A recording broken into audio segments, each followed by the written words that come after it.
Hey, welcome to the Strong Roots podcast. My name is Kristen Hill, and we are so excited that you're tuning in today. Our prayer is that you would move one step closer to Jesus through this series. So go ahead and check out this next episode.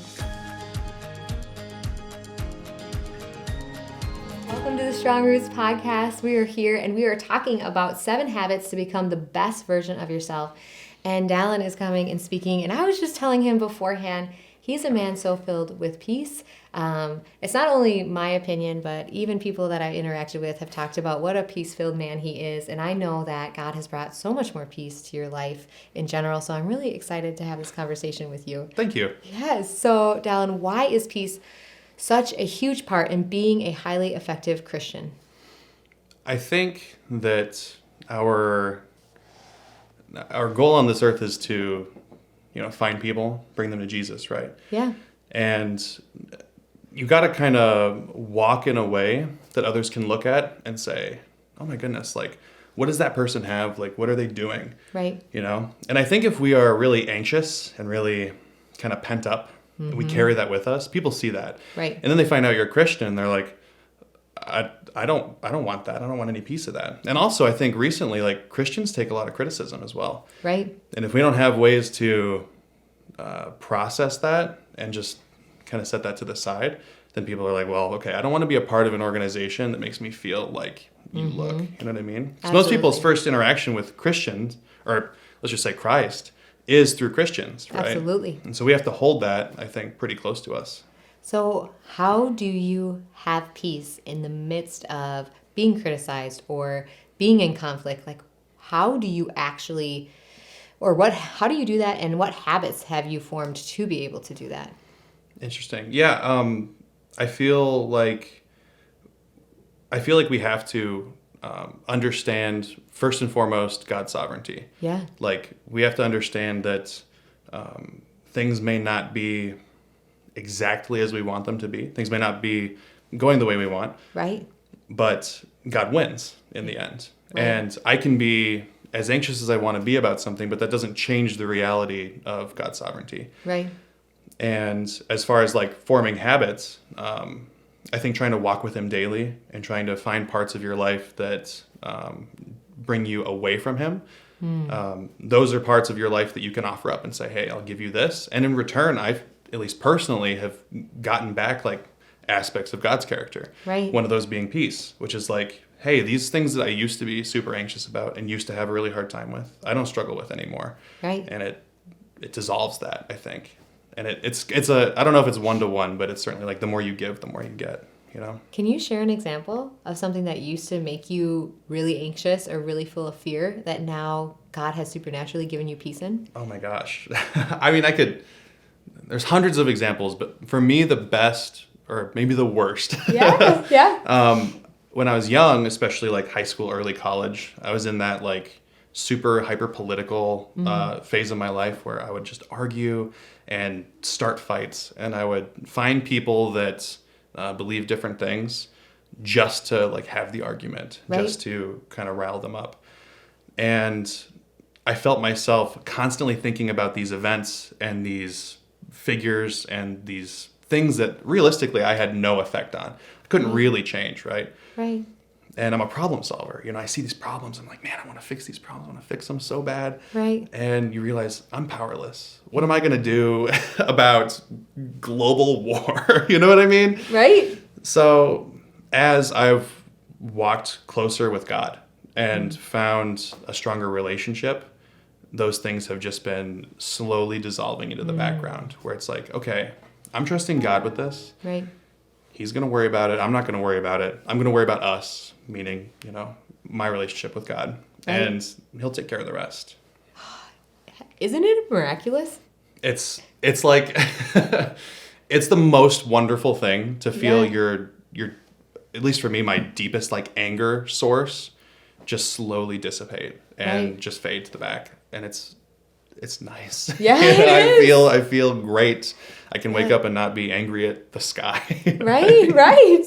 So how much do God's promises play into the peace that you have? Oh my goodness. Immensely. I mean, this is literally what He told us would happen. He says, like when we pick up his cross and follow him, then these are the fruits of the Spirit that he'll give us, right? He's like, list them out for us. Like, this is what I will give you. Right. And it's cool to see how the proportion works. Like, the more we give up to him, the more he gives us in return. Yes. And I think it really hits you where you need it, Like, there's some things I'm pretty good at, Some things I'm really not. Like, I'm a 7, so terrible with self-control.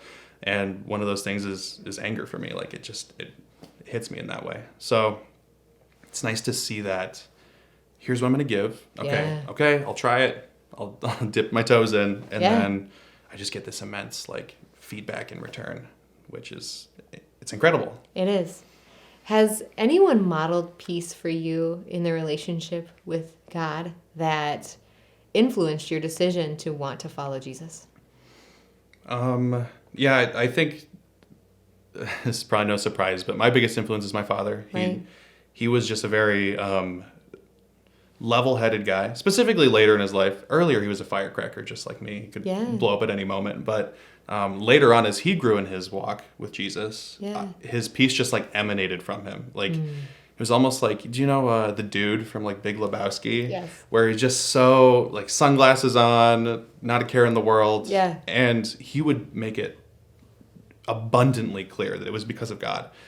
He wasn't like saying it was anything else. He was like, no, this is my faith gives me this, awesome. This peace and this confidence. And I like wanted that. It made me hunger for it, I think. Oh, that's amazing. Oh, that's so good. So, Dallin, personally speaking, how has God shown you his peace? I think God, we're never going to, see him in his full glory, right? The parts of him that we are privy to are the parts that he allows us. That's good. And I think when we're sort of talking about this walk with him, as a process. And I see these aspects of God's peace through what I get in return as I give. Right. I don't think it's much more complicated than that. Like, we're never going to see the full picture. Right. We only see like on our small scales. And if we're not walking with him, then we don't get that. Oh, absolutely. And can you share the contrast of paint the picture for us. What was your life, but like mainly before you chose to follow Jesus, and like now walking with him imperfectly, but like how has that changed everything? Yeah. I think the biggest thing is, I think everybody has a hole. Everybody has a gap.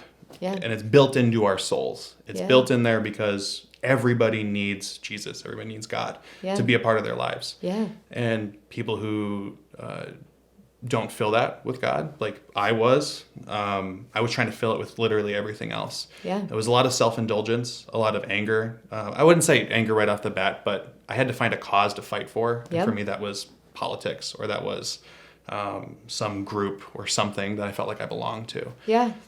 And it's incredible how unhappy that makes you feel. And you don't know you're there until you start getting better and you're like, whoa, I can't believe that's where I was. Yeah. You see that contrast.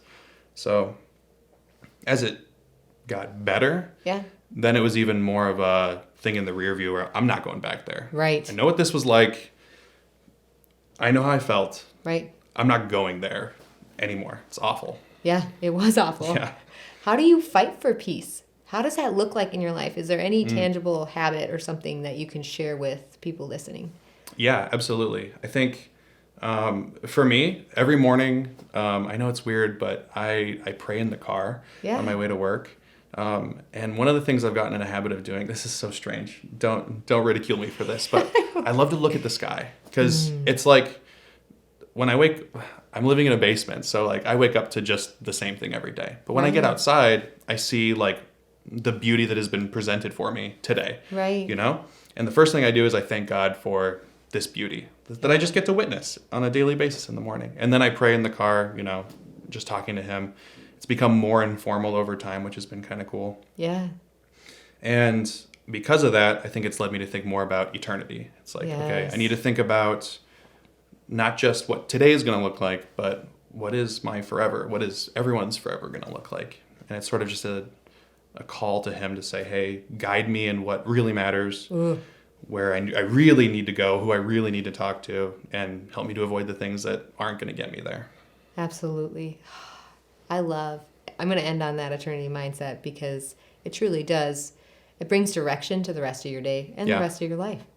So do you have questions for me? Oh my goodness. Yeah, I think I see a lot nowadays, people tend to chase these emotions. They chase the feelings themselves. Yeah. And I wonder, in your opinion, do you think it's better to chase peace or to seek peace or to seek a relationship with God? Ooh, that's a good question. Well, I think seeking a relationship with God, 100%, because it's almost when you seek a relationship with God, peace will come from that. It's, Right. He is peace. Like, he is love. He said, he calls himself all these things. And what is that verse? It's peace I give to you, right? Like, right. How can I give you something if we're not in relationship with one another? Absolutely, yeah. And so I think when we are in pursuit of God, like, peace is one of those wonderful fruits and side effects. It just flows from it. Yes, yes. So not that it's bad to pursue godly things, but I think it's better to pursue the source of all the godly things. And then everything just flows out of it. Yeah. That's a really good point. And then for me, I'm going to be a father soon, which is like exciting, but also, again, like a little anxiety inducing. And I wanted to know, like, how do you as a parent pursue peace, or what does peace look like as a parent? That is a really great question. And I think every person who has a child, it's something you fight for. Yeah. But I think the way that I fight for peace in my family is confronting them well. Really? And having good boundaries. Because I think I have to confront whatever is causing the conflict, causing the disruption, causing the lack of peace to them, and get eye level and address the heart, not the behavior, if that makes sense. Because I think it's so easy as a parent to, like, stop poking your sister, stop opening the door, like, and yeah, sometimes, but if it's this, they keep doing things, and you have to recognize it's a heart thing. And I think addressing the heart every time and having that relationship with them, we're like, hey, I love you. There's nothing you could do to get me to love you any more or get me to love you any less. Nothing you do or don't do, like, because God is in you, because God is in me. My love is consistent. Right. But we got to talk about this because of my love for you, and having those conversations and confronting my children and not just ignoring it. I mean, everything inside of me wants to ignore it, wants me to brush it aside, wants me to not take the time to address things. And especially if it's small, Yes. And I don't do this perfectly, but I think loving them enough to dignify them, respect them, and remember that I said this earlier, but the same soul that is in that child will be in heaven hopefully one day. And, like, to diminish and to undignify this person who, our bodies are the only thing that change. Our soul, the same soul that you were born with is in you right now. And I had a woman share that with me, and it's helped me to have eternity mindset in my parenting and to treat them and dignify them as the person that God formed in their womb that will be hopefully with him in eternity one day, Wow. Yeah. So that has really transformed the way I bring peace. And again, like, imperfectly. Right. I mean, like, it's a big aspiration. Yeah. But yeah, I mean, like, having that, I think it changed everything. Having that goal in mind helps you focus. And then also, can I just add this? Being not too prideful to ask for forgiveness. I have to ask my kids for forgiveness. Oh, like asking them? Oh, every day. That brings peace. When I am able to admit that I am wrong and admit that I've screwed up. Oh my goodness. Modeling that, like, I just did something the other day and both my kids said, I'm sorry. Like, sorry, Mom, this is all my fault, not yours. Wow. That's impressive. It is, but it's only... And they see that, right? That's why, like, they wouldn't do that if that wasn't a habit around the house, right? Yeah, and I, on the daily, have to say, like, this was all my fault. And even go back, like, if I blame them for something, being like, you know what, because, like, we do that. I'm sorry I blamed you. That really was all my fault. Will you forgive me? And that has brought a lot of peace in our family as well. Wow. So thank you for asking those. Oh my goodness, of course. Yes, and thank you so much for tuning in. We are so excited about this season, and thank you for wrapping it up, Dallin. This was amazing. No problem. Thank you so much for having me. Yes, and I cannot wait to catch you next season. Bye, guys. If you enjoyed today's episode, make sure to follow us on our other social media platforms. We don't want you to miss out on any future content. Thank you so much again, guys. I hope you have a great day. And I want you to know I am personally praying that your roots stay strong.